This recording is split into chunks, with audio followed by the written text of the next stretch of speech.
드디어 성경의 맨 마지막 책인 요한계시록을 이번 주에 읽게 되었습니다. 그리고 다음 주까지 읽으면 요한계시록을 마무리하게 되고 성경 전체를 다 마무리하게 됩니다. 기쁘신가요? 야호! 기쁩니다. 어, 그래서 이번 주에는 요한계시록을 읽게 되었는데요. 이 요한계시록이라고 하는 책은 다른 성경책과는 달리 조금 이해하기가 어려운 책이라고 할 수가 있겠습니다. 지금까지 우리가 늘 접해왔던 책, 지금까지 우리가 잘 읽었던 성경책과는 좀 다른 종류의 글을 쓰고 있기 때문에 그렇습니다. 우리가 읽고 이해하기에 편한 글은 어떤 종류의 글이죠? 사실적인 글들이 우리가 읽기에 편한 겁니다. 사실적인 글들을 보면 말하는 것이 그대로니까, 말하는 걸 그대로 받아들이면 되니까 이해하기가 쉬운데, 요한계시록은 어떤 책인가? 사실적인 글이 아니라 마치 무엇과 같으냐면 판타지 소설과 같은 책이에요. 영화로 치면 SF 영화와 같은 그런 책인 것이죠. 그래서 우리가 주로 익숙한 장르는 어떤 장르에 익숙하죠? 그냥 드라마가 편하잖아요. 우리의 생활을 그대로 보여주는 그런 드라마가 편한데, SF 공상과학 영화를 보게 되면 참 모든 게 이해가 안 되고 혼란하고 내가 이거 제대로 이해하고 있나 싶을 정도로 모든 것이 참 혼란스러운 것을 알 수가 있습니다.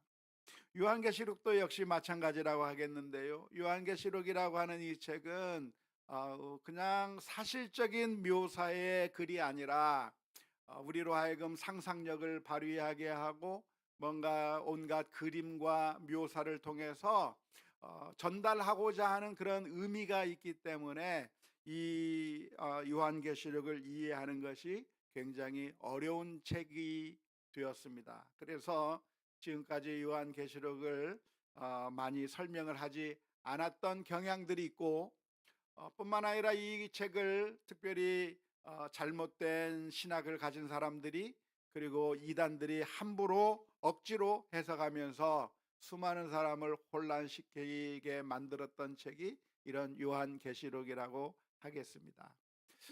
아마도 널리 퍼져 있는 그런 요한계시록에 대한 설명들을 보시면 대부분 엉터리라고 보시면 맞아요.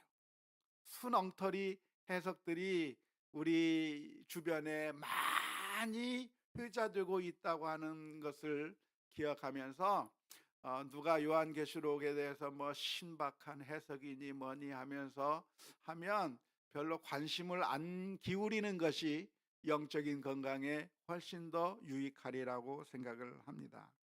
요한계시록의 내용을 우리가 간단하게 요약하자면 이런 내용이에요. 부활하신 예수 그리스도께서 마침내 승리하실 것이다 라고 하는 내용을 담고 있는 책이 바로 요한계시록입니다. 예수님께서 죽음에서부터 부활하셔서 그리고 온 세상을 하나님의 뜻대로 다스리시고 승리할 거라고 하는 메시지를 전해주고 있는 게 바로 요한계시록의 메시지인 것이고요.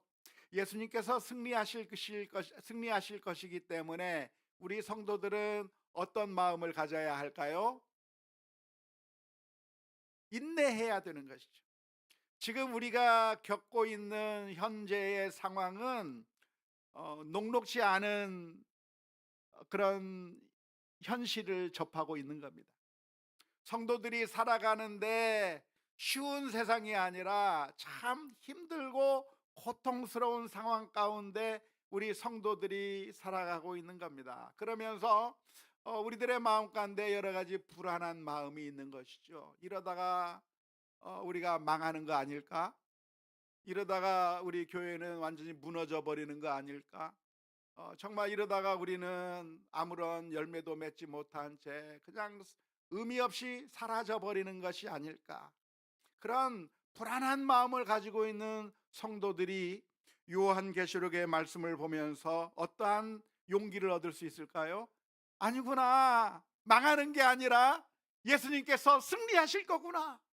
온 세상을 다스릴 것이고 하나님의 영광이 드러나게 될 것이고 하나님의 뜻대로 온 세상이 움직여질 거라고 하는 그 승리의 메시지를 보면서 우리 성도들이 가져야 될 마음의 자세가 있다고 한다면 참고 인내하며 끝까지 견딜 수 있는 그런 권고의 메시지를 주는 책이 바로 요한계시록이라고 할 수가 있겠습니다. 따라서 이번 주하고 다음 주에 우리가 요한계시록의 말씀을 읽어 나가는 가운데 이 메시지가 우리로 하여금 예수 그리스도의 승리를 바라보게 하고, 그래서 우리가 이 세상에 살면서 좌절하거나 낭망하는 것이 아니라 끝까지 믿음을 잘 지켜나가도록 우리들의 믿음을 강화하고 있다고 하는 그 메시지에 주목해서 이 성경 말씀을 읽으실 수 있기를 바랍니다. 특별히 우리가 요한계시록을 이해할 때 어떻게 이해해야 하냐면 큰 그림으로 요한계시록을 이해해야 합니다. 요한계시록은 그림을 그려가는 것과 같아요. 어떤 상징적인 그림들을 통해서 전달하려고 하는 메시지가 있는데, 이런 그림들을 그려나갈 때 큰 그림을 봐야 그 메시지를 제대로 잘 이해할 수 있는 것입니다. 만일 여러분들이 그림 박물관 그 전시관에 갔다고 한다면 어떤 작가가 그린 그 그림을 볼 때 그 그림을 어디서 봐야 되죠? 바짝 그림 앞에 가가지고 물감 하나하나 분석하면서 봐야 됩니까? 조금 떨어져서 그 그림 전체가 어떤 감정을 나에게 전달하고 있는지, 그 그림이 나에게 어떻게 말을 걸어오고 있는지 약간 몇 걸음 뒤에 서서 그렇게 그림 전체를 보면서 그 그림의 인상을 봐야 됩니까? 1번입니까? 2번입니까? 2번이에요. 이와 마찬가지로 요한계시록이라고 하는 것도 마치 하나의 그림을 그리는 것과 같습니다. 아주 우리가 잘 이해할 수 없는 그림인데, 어떤 그림이냐면 그 그림 그리는 잘 그리는 사람 중에 밤 로스가 있어요. 밤 로스 아십니까? 밥 아저씨 모르나요? 밥 아저씨 그 밤 로스의 그 그림을 보면 그 자연 환경을 정말 멋있게 그려요. 그러니까 그 아저씨의 그림을 보면 그 그림이 예뻐요. 참 잘 그렸구나. 그런 걸 느껴요. 어때요? 그렇죠? 아, 정말 잘 그려. 저 그걸 보면서 나도 밤로스처럼 한번 그림을 한번 그려볼까? 라고 하는 동기가 부여될 만큼 그렇게 그림을 그린 거예요. 근데 그 작가보다도 훨씬 더 유명하고 훨씬 더 비싼 값에 팔리는 그런 그림이 있습니다. 누가 있을까요? 피카소가 있어요. 근데 그 피카소의 그림을 보면 이해가 돼요? 이상해. 눈이 이렇게 생겼고 입이 이렇게 생겼고, 도대체 이걸 무슨 그림이라고 그려놓은 거지? 아니, 우리 초등학생 아이들이 그려도 이 정도는 그리겠다 싶을 정도의 그림들을 기괴하게 그려놓은 겁니다. 근데 놀랍게도 이 피카소의 그림이 전달하고자 하는 메시지가 있대요. 나는 이해하지 못하지만 전문가들이 그러는데 피카소의 그림은 뭔가 깊은 뭐가 있대요. 저는 아무리 봐도 모르겠어요. 근데 있다고 하니까 있는가 보다 그러면서 보는데 여전히 모르겠어요. 요한계시록이라고 하는 것은 무엇이냐면 마치 이런 피카소의 그림과 같은 그림으로 우리들에게 메시지를 전달해 주고 있는 것이죠. 그렇기 때문에 이 요한계시록을 볼 때는 어떻게 보아야 되냐면 큰 그림으로 봐야 됩니다.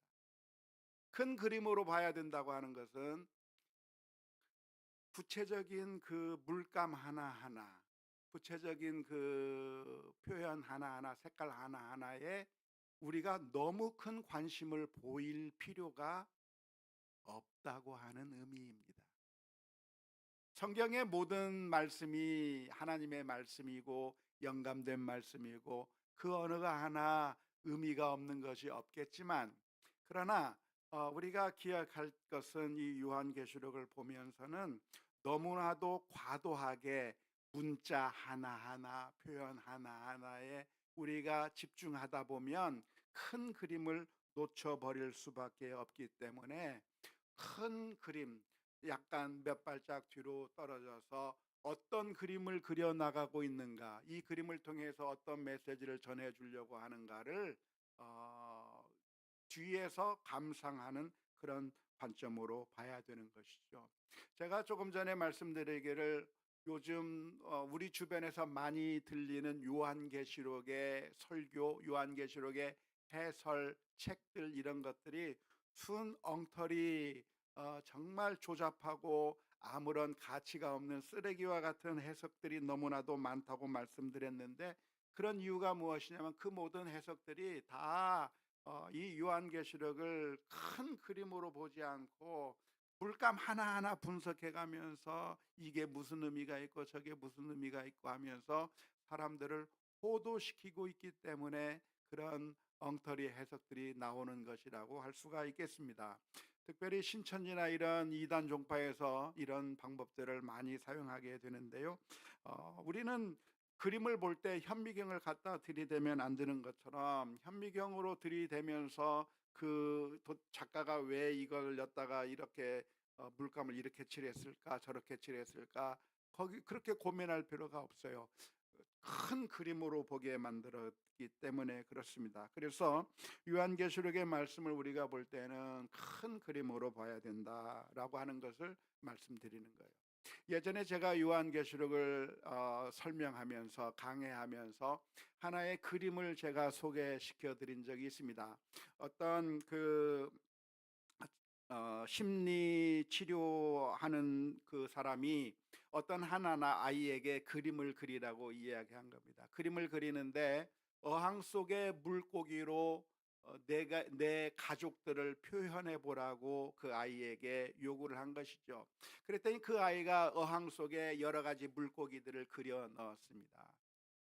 그 어항 속에는 문어가 한 마리 그려져 있는데요. 그 문어는 이 발로 여기 위에도 저 밑에도 막 온 어항 전체를 다 그 발로 휘젓고 다니는 그런 문어를 한 마리 크게 그려 놨습니다. 그리고 한쪽 구석에는 메기 한 마리가 저 어항 바깥을 바라보고 있는 그런 메기를 한 마리 그려 놓은 거예요. 그다음에 또 하나는 뭘 그려 놨는가, 여기에 조그만 물고기를 하나 그려 놨고, 그 밑에는 수초 밑에 숨어 있는 조그만 꽃게 한 마리를 그려 놓은 겁니다. 그래서 그 아이에게 왜 우리 이게 누구를 의미하느냐라고 물었더니 그 아이가 하는 말이 이 문어는 우리 엄마예요 그러는 거예요. 무슨 뜻인지 알겠습니까? 엄마가 이것저것 다 참견하면서 집안일의 모든 것들을 다 휘젓고 다니기 때문에 엄마는 마치 문어처럼 보인다는 거예요. 그러면 여기 있는 이 아빠는 이 물고기 메기 한 마리 저 밖을 쳐다보고 있는 저 메기는 뭐냐 그랬더니 우리 아빠래요. 아빠는 자기 할 일만 하고 있대.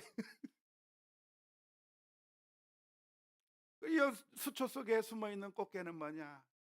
저는 두려워서 숨어 있는 저를 그린 거예요.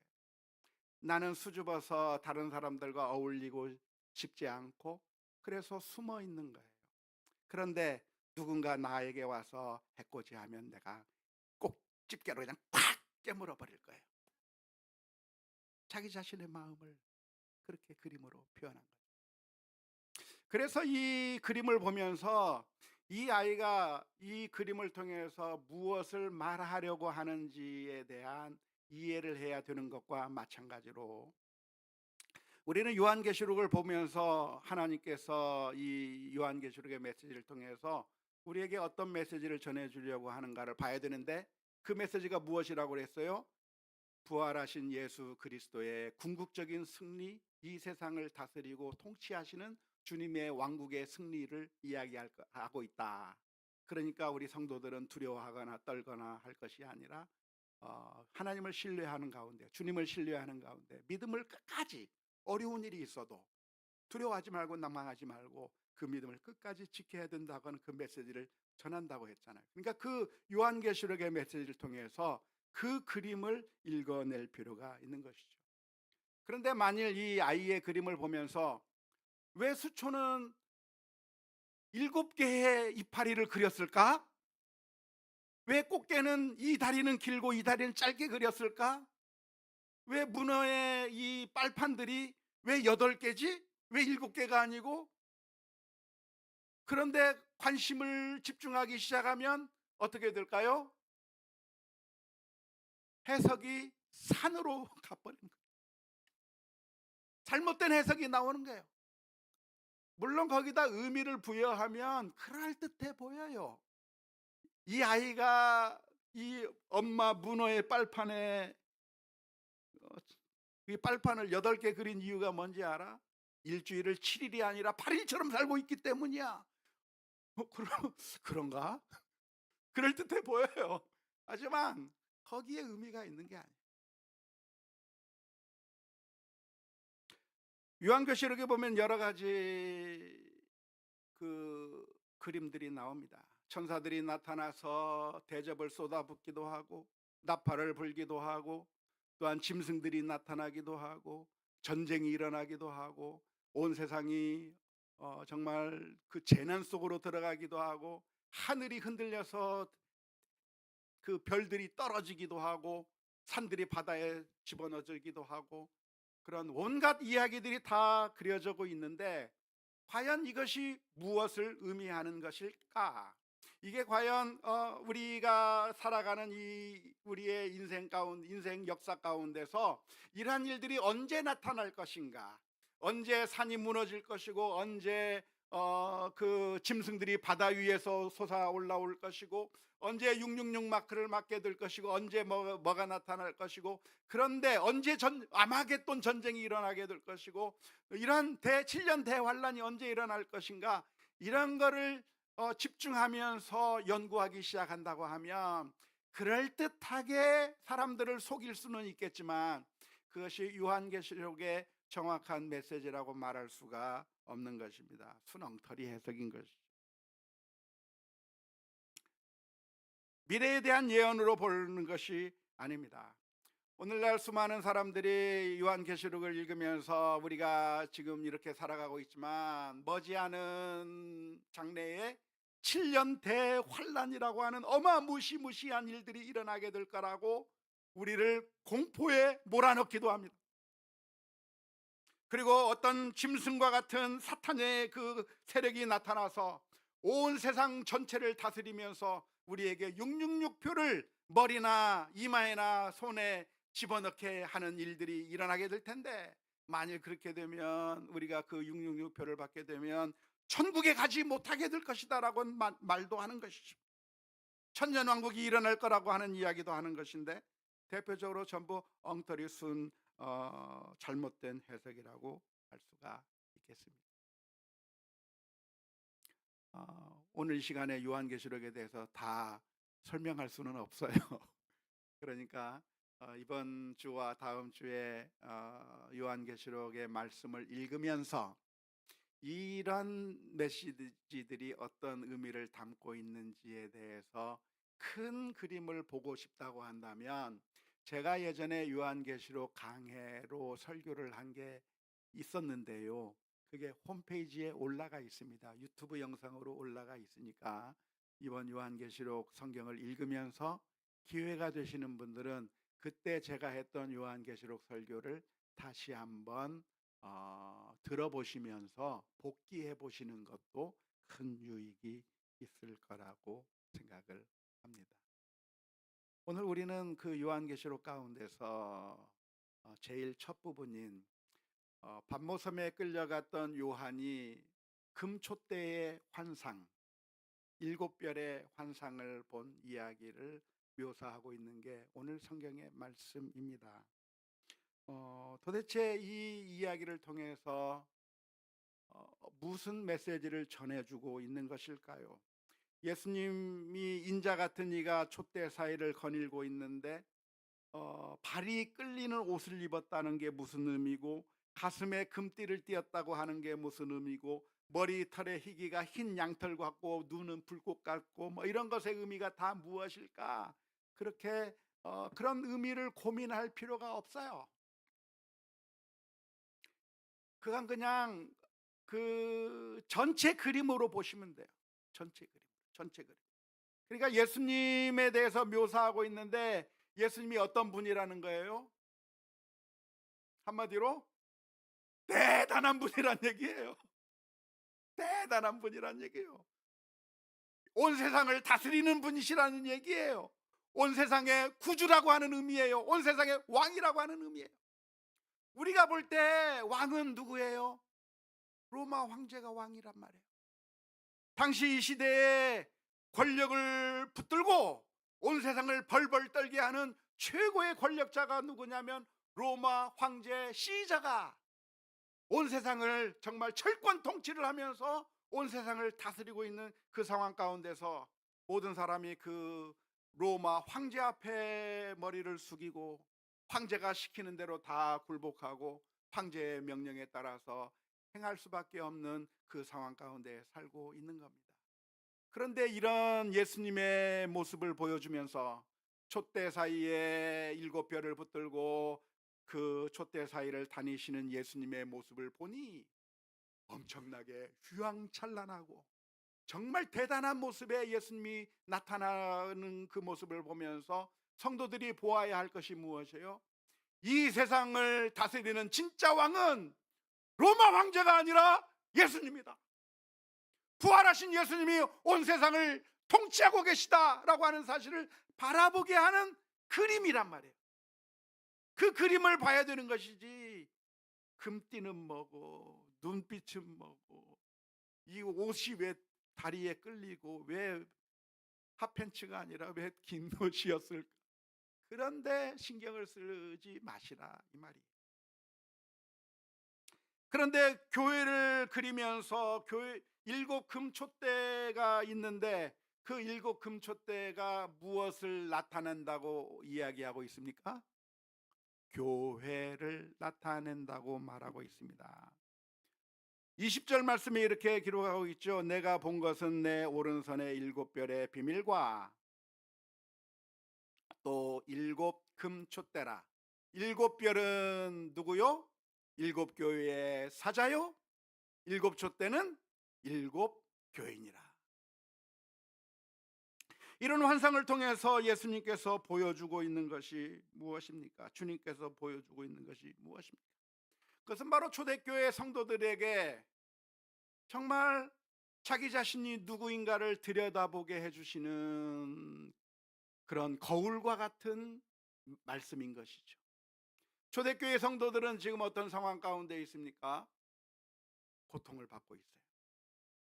로마 황제가 지배하는 이 세상 가운데서 예수를 믿는 사람들은 혐오의 대상이고 비아냥거림의 대상이고, 저 나쁜 놈들, 온갖 손가락질을 당하면서, 그리고 경제생활도 제대로 할 수 없는 너무 비참한 상황 가운데서 겨우겨우 믿음을 가지고 살아가는 성도들이 바로 초대교회 성도들이었던 것이죠. 그렇게 신앙생활을 하면서 어떤 마음의 생각이 들겠어요? 우리가 갖고 있는 이 믿음이 진짠가? 이러다가 우리 망하는 거 아닌가? 이러다가 우리 완전히 아무런 결과도 없이 아무런 소망도 없이 그냥 망하는 거 아닌가? 라고 하는 그런 불안한 마음을 가지고 있는 성도들에게 이 요한계시록이라고 하는 그림책을 통해서 보여주는 겁니다. 너희들이 누군 줄 아냐? 너희들이 누군 줄 아냐? 하나님께서는 너희를 누구라고 보고 있는 줄 아느냐? 하나님은 너희를 금 촛대와 같이 보신다. 너희는 쓰레기가 아니라 하나님께서 소중하게 여기시는 존재라고 하는 것을 보여주신 것이죠. 사실 교회의 모습이라고 하는 게 어떤 모습입니까? 초대교회의 모습은 정말 아름답고 정말 사랑이 넘치고 정말 은혜가 풍성하고 아무런 잘못도 없고 정말 완벽한, 예수 비전 교회하고는 비교할 수도 없는 그런 완벽한 교회가 초대교회였을까요? 어떻게 생각하세요?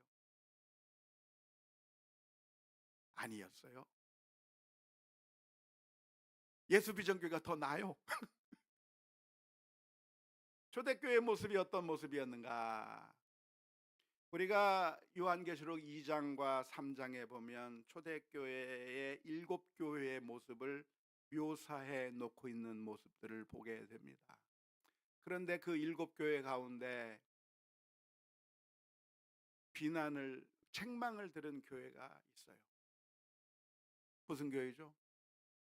대부분의 교회들이 다 책망을 들었어요. 처음 사랑을 버렸구나. 너희 가운데 이단이 들어와 있구나. 활동하고 있구나. 너희 가운데 더러움이 있구나. 주님께서 보실 때 온갖 잘못들이 많은 거예요. 칭찬만 받은 교회도 있지만 책망만 받은 교회도 있고, 그래서 교회 자체로 본다, 교회 내부적으로 본다면 좋은 교회였느냐면 좋은 교회라고 말할 수가 없어요. 그 교회 안에 온갖 더러움이 있는 겁니다. 온갖 아픔이 있는 겁니다. 온갖 사악한 모습들이 다 있는 거예요. 교회 내부적으로 봐도 그렇고 외부적으로 보면 세상 사람들의 온갖 공격을 받고 있고, 그러니까 교회 공동체의 일원으로서 살아가면서 도대체 우리는 뭔가, 우리는 내놓을 게 없다, 우리는 정말 힘들고 어렵다, 정말 우리는 어디서 명함 하나 내놓을 수 없는 사람들이라고 생각하고 있는데, 놀랍게도 주님께서는 그 초대교회 7교회를 보면서 너희는 쓰레기가 아니라 너희는 금초대다고 말씀해 주시는 거예요. 너희는 하나님께서 소중하게 본다고 말씀해 주고 계시는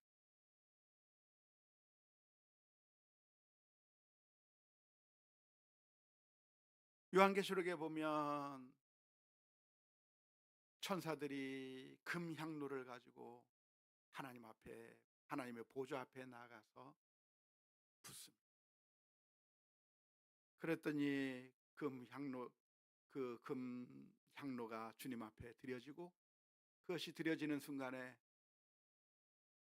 번개가 치고 천둥이 치면서 우르릉 쾅쾅거리고 온 세상이 뒤집히는 거예요. 그런 환상을 통해서 무엇을 이야기해 주는 거예요? 우리 성도들의 생각에 우리가 드리는 기도는 하나님께서 안 들으시는 것 같아요. 좀 하나님께서 들어주시면 좋겠다. 하나님은 능력이 많으신데, 그런데 하나님이 안 들어주고 계셔요. 저 로마 황제 좀 죽었으면 좋겠는데 안 죽어요. 대신 누가 죽어? 우리가 사랑하는 우리 형제가 죽어. 하나님 좀 악한 사람 좀 죽여주세요. 근데 하나님께 우리의 기도를 안 들어주시는 거예요. 하나님 이 문제 좀 해결해 주세요. 우리의 재정의 문제를 좀 해결해 주세요. 우리의 앞길의 문제를 해결해 주세요. 하나님께서 아무런 기도도 안 들어주는 것 같아서 우리들의 마음 가운데 절망감이 생기는 거죠.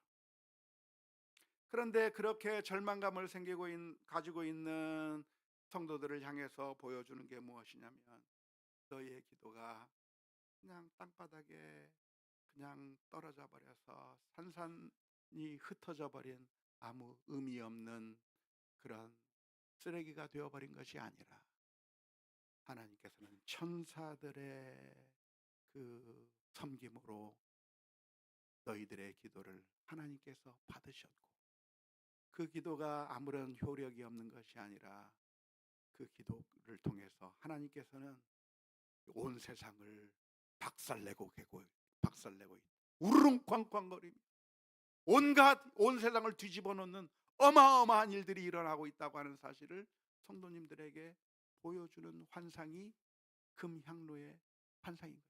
그래서 그 전체적인 그림들을 보셔야 하는 것이죠. 제가 요한계시록 설교를 하면서 예를 하나 들었습니다마는, 마치 이것은 라이온 킹에게 어, 아무런 목적도 소망도 없이 살아가고 있던 신바라고 하는 어린 사자에게 너는 더 이상의 어린아이가 아니고 밀림의 왕이 되는 엄청난 능력을 가진 사자라고 하는 사실을 보여준 것과 같다고 말할 수가 있겠습니다. 아빠를 죽인 자책감으로 인해서 멀리 도망가서 아무런 의미도 없이 하쿠나 마타타 될 대로 되라 하면서 그냥 의미 없이 살아가고 있던 그 신바라고 하는 사자에게 라피키라고 하는 원숭이가 나타나서 어느 날 그 신바를 데리고 호수 앞에 서게 만드는 거예요. 호수 안을 들여다보라. 내 아빠가 거기 있다 하면서 들여다보게 하는 거예요. 신바가 그 호수를 딱 들여다보는 순간 아빠의 얼굴이 보이는 거예요. 아빠! 그러는데 아빠가 아니야. 누구예요? 자기 자신이에요. 나는 애기 사자인 줄 알았는데, 나는 아무런 힘이 없어서 삼촌을 피해서 도망 다녀야만 하는 그런 능력이 부족한 피해 다녀야 되는 동물인 줄 알았는데, 어느 순간에 자신이 자기 아빠처럼 커버린 자신의 모습을 보여준 그 사건을 통해서 이 신바는 다시 밀림으로 돌아가 그 밀림의 그 모든 무질서를 평정하고 밀림의 평화를 가져오는 그런 왕으로 등극한다고 하는 이야기가 라이언 킹이라고 하는 영화예요. 소설이에요. 동화예요. 대부분의 소설과 동화들은 다 복음의 메시지를 어느 정도 담고 있습니다. 그런데 성경은 무엇인가? 우리를 이끌고 호수로 데려가서 우리의 모습을 보여주는 것 같아요. 여러분은 누구예요? 권사님 누구예요? 내가 지금 우리 애들하고 힘들게 사는 거 보면 나는 아무것도 아닌 것 같아요. 그냥 나는 늘 넘어지고 쓰러지는 것 같아요. 그래서 아무런 힘도 소망도 없어요. 그런데 우리 주님께서는 우리들을 어떻게 보고 계시는가? 하찮은 존재로 보는 것이 아니라 소중하게 금촛대로 보고 계시고, 우리를 어떻게 보고 계셔요? 왕같은 제사장으로 보고 계시는 거예요. 우리가 정말 별 볼 일 없는 인간이 아니라 하나님께서는 우리 한 사람 한 사람을 하나님의 자녀, 하나님의 왕자로 보고 계시고 공주로 보고 계시고, 그래서 우리를 너는 내 아들이라, 너는 내 딸이라, 이 세상을 정복하고 하나님의 말씀대로 승리하며 살아라고 말씀해 주시는 줄로 믿습니다. 옆 사람한테 말하세요. 아이고 왕자님, 아이고 공주님.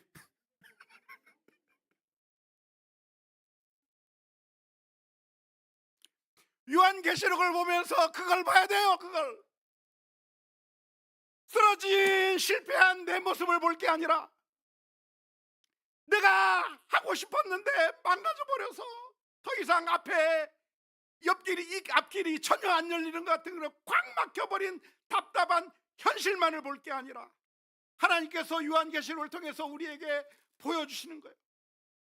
너는 내 아들이라, 너는 내 딸이라, 너는 나의 백성이라 말씀하시며, 그래서 나의 자녀로서 능력을 가지고 살아라. 왜?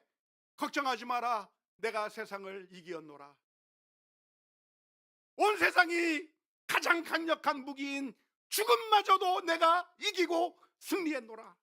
그리고 내가 너를 나의 그 축복의 자리로 초대한다고 하는 메시지가 요한계시록의 메시지예요. 얼마나 읽고 싶어요? 얼마나 읽고 싶어요? 그 큰 그림을 요한계시록을 통해서 읽어 나가야 될 것입니다. 사탄은 우리를 끊임없이 우리의 실패를 보게 만들어요. 우리의 단점을 만들어요. 우리가 하지 못하는 것을 보게 만들어요. 우리가 잘못했던 것만 집중하게 만듭니다. 네 꼬라지를 알아라. 네가 어디서 설치느냐. 이 못된 것아. 꼼짝 말고 찌그러져 있어. 절대 움직이지 마. 사탄은 우리를 향해서 말하고 있는데 하나님께서는 이 요한계시록의 말씀을 통해서 우리를 보게 만들어주고 계시는 것입니다. 사랑하는 성도 여러분, 어쩌면 우리는 불안한 현실 때문에 우리들의 마음 가운데 조급함이 있을 겁니다. 예전에 영광을 누렸던 사람들이, 예전에 화려함을 경험했던 사람들이 오늘 우리들의 모습을 보면 이런 교회의 상황으로 도대체 우리는 뭘 할 수 있을까? 우리가 좀 뭐 숫자라도 좀 많고 돈이라도 좀 많고 엄청난 파워를 가지고 있어야 뭐 좀 하지. 이 모습 욕구를 가지고 도대체 우리는 무엇을 할 수 있을까? 우리는 실패한 거 아닌가라고 하는 그런 어, 그런 패배감이 우리들의 마음을 짓누르게 할 때가 많이 있을 겁니다. 또 우리 가정의 모습을 보고 우리 내 자신의 모습을 보면서 아무런 소망이 생기지 않는다고 생각하기가 쉬울 겁니다. 하지만 하나님은 그렇게 보시지 않아요. 하나님은 금초대로 보고 계셔요.